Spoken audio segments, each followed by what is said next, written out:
Alright guys, I'm gonna show you some of the Rigid Industries lights I have on my truck. Here I am parked on the side of a country road, somewhere in the middle of nowhere. Here is my HID headlights. These are the 6000K HID headlights from Lumens. It's a Canadian company. The reason I went with Lumens is because the ballast design is actually designed for the Canadian winters. So when it's -20, -30 out there, which it typically gets here in southern Ontario, the HID fires up no problem. Typically it takes about 7 seconds to reach full brightness, but never had an issue. The only time I had an issue was when it's so cold that one of the ballasts didn't fire up on the first time, but as soon as I turned off the headlights and turned them back on, it was fine. So here is the HID headlights with the Rigid Industries DOT approved fog lights. Here I have them. You can see that they light up way out to the side. I'm just going to turn off the rigid lights right here. See here, a huge difference.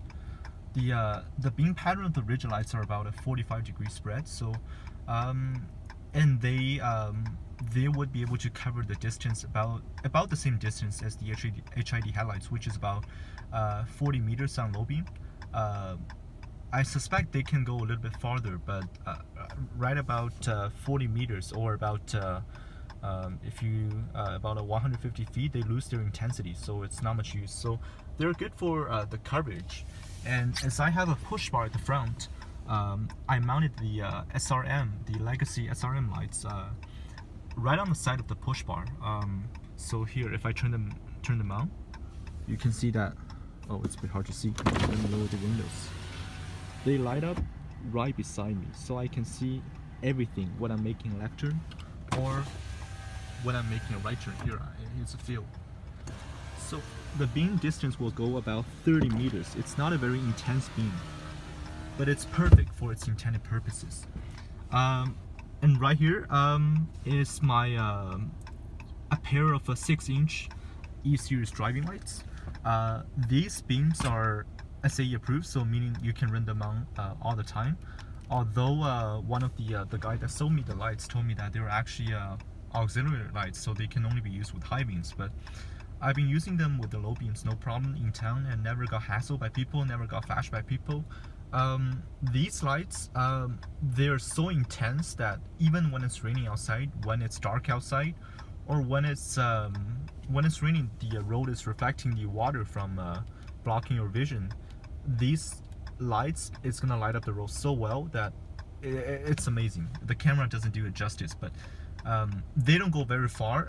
The only way you can make them go far is if you aim them up, but if you do that, it's gonna bother people.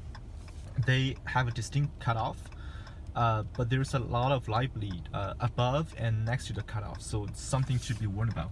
These lights ran me about 600 Canadian dollars, plus about an hour of installation. So in total, it's about $800 Canadian for the pair of E-series driving lights. Great deal, I think, for the quality they are.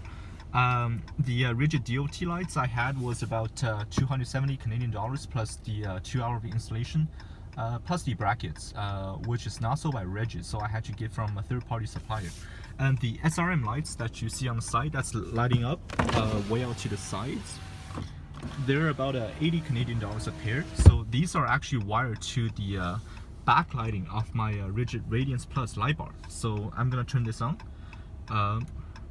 See, the Radiance series, I think it's a great deal because it's not like an E series where it gives you an overwhelming amount of light. The Radiance is perfect for filling the gap. All of my lights wouldn't do. It will go about 200 meters down the road. It's nothing overwhelming, but it lights up everything you ever needed. So if you don't do desert racing, if you don't do farming, this is a perfect light for you. So I think I got it for about 200 bucks plus the $70 for the wiring harness. So about $300 plus the 2 hour of installation, of course. So it's about 400 Canadian dollars. It's a great deal. So let me turn all the lights on. That's the Rigid Radiance. That's E-series driving lights. And I'm going to turn on the high beam. So if I turn on the high beam, the rigid fog lights is going to switch off. So here it is. Lights up everything you can ever ask for.